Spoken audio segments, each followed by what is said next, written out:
Sometimes I think we got to ask ourselves that question: do we want to stay on the shallow side of life or move to the deep end of life in which God becomes our only lifeguard? Willing to be yourself in the sight of people, no matter what people think. I think that's what it's all about.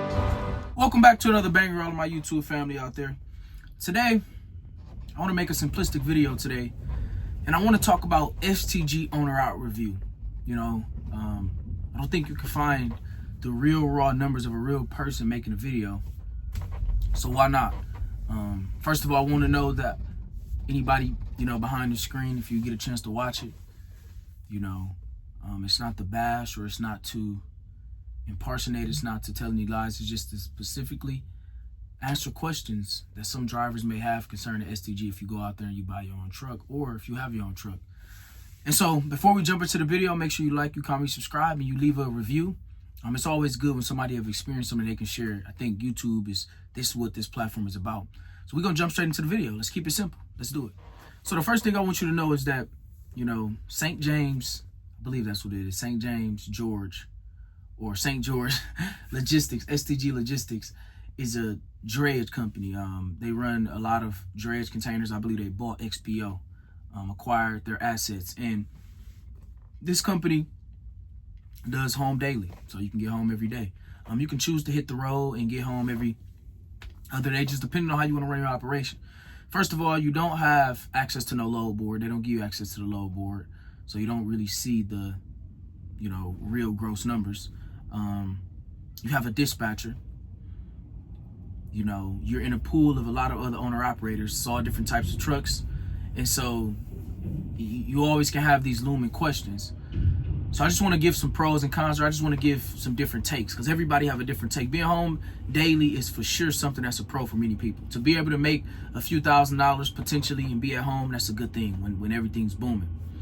The second thing that you see is that you got the option to deny loads. So, you don't have to have forced dispatch. You can be a part-time owner-operator if you want. That don't mean that you're going to have a lot of revenue if you really want to be successful in the business, depending on your budget and your numbers. But you don't have to run every single day your snow force dispatch. That's a really good thing. Second thing is, or the third thing is, there's a lot of equipment. One thing that they make sure they do is they pay for you to get these quarterly checkups on your truck, which is a good thing, just so that, each quarter you can make sure your truck is in good standing. I think that's a good thing. You don't got to worry about certain things they pay for you, and you don't got to worry about it on your settlement or anything like that. Another thing, before we get into, what we can consider the cons, just a few more pros. Another pro, when you think about it, is typically a lot of STGs have a tire shop, or, shop right next to their location. So it's just right there. You don't got to worry about that too far. That's a good thing. Another thing is that the expenses are low. The expenses are low. You don't have to worry about high expenses. If I give you real numbers, the expenses can be anywhere from $100 to $200. I'm not going to give you direct numbers. I'm going to talk about some of the precise numbers, inside of this video, my high and my low, so they can help some other people. It all just depends on what you're looking for, but to keep it simple, it's some pretty cool pros. When you running and when you rolling, you get the opportunity to tell them if you want some light loads or heavy loads, and things like that. Another thing I would say is they do have some dedicated accounts. Those dedicated accounts, and we're about to get into that, aren't always for everybody. So now we're going to jump into some of the, what somebody can call cons, or just like to divide it, to balance it out, for what it'll be like for your experience. It can be different where you at, but I just want to give a basic scenario, because a lot of people may wonder, hauling containers and drayage, you're dealing with so much different equipment that you can inherit bad equipment from another driver, even if you run it with any company.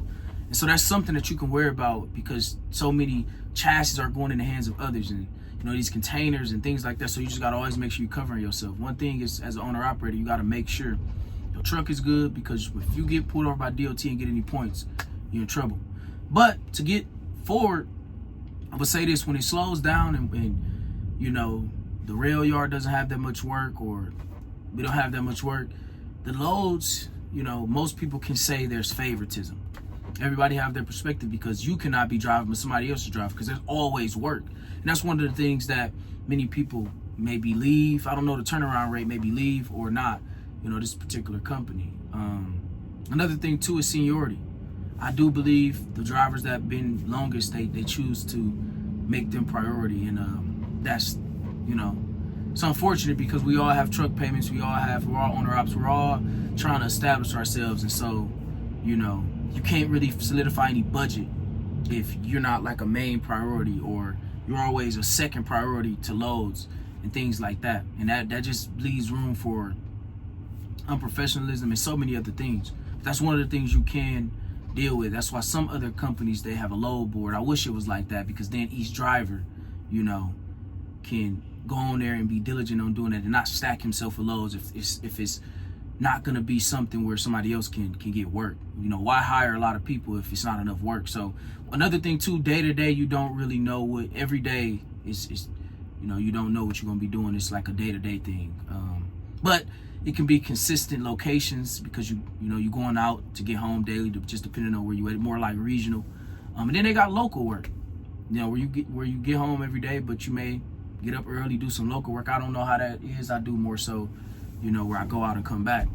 But overall, it's been a pretty good experience. Expenses are low, so even if you don't have the highest of profits in certain weeks, you don't have that much expenses, you learn how to budget fuel, you'll be okay. Now, simplistically, to make this video really simple, for this owner-operator review, don't matter what type of truck you have, none of those things, make sure you got good experience, not any accidents and many accidents and things like that. That is one thing that I think every company can improve on, checking the character of drivers, because some drivers, yeah, they have a truck, but it does not mean that they have good character, and they may leave another driver in a bad position. And so that's one thing, but you can get let go if you rack up on your points, because it hires the points of the company overall. But now I want to get into one more point, because there's, I wanted to keep this video really short and simple, just because a lot of people don't know, what's the miles, how much miles are you making per load. It's not really a mile per load if you look at it from this overall. Usually they give you line haul, fuel surcharge. Now when you add that together, you divide it, then you can figure out, what's the pay. We're gonna get into this other dock door, and then we're gonna talk about the pay really simplistically,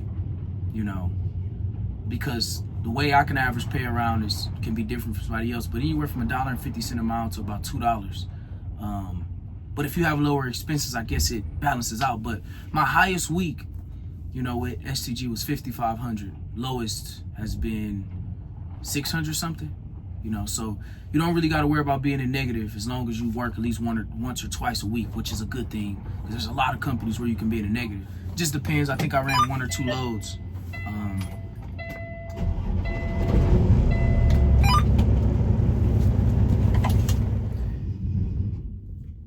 And so moral of this video is that trucking isn't going to be a quick get rich quick, thing. You got to build your portfolio little by little, continue to have longevity. That's something that I know the youth, if you older, you get it, that there's ups and downs. That's just the way it is. And build those personal relationships that can be profitable and continue to be profitable. But nevertheless, I hate that sometimes there can be favoritism in the industry. Sometimes it can be something where, you can't really have a solidified, dedicated route. And if that's what you're looking for, then even being an owner-operator in totality probably is not the thing, because there's not a lot of that unless I'm missing something. But if you want to make revenue and you want to build and you want to, not be in a loss or in the red every week, then I would say it's something to consider. I hope this video helps, and I hope it's something that you can think about. Each driver numbers are different. Everybody else has a different workload. Everybody else operates from a different grace. And so always just think about the average, what a trucker is averaging or what an owner operator is averaging. You can look that up on Google. So I hope this helps. I'll see you on the next video. It's the Inspired Trucker. I'll see you on the next one. Until then, keep rocking with your boy. Peace. Find who you are, live in spirit, and find peace. Our lives are meant to be legacies for somebody else, for generations to come. And we got to continue to walk after that and do things that are courageous.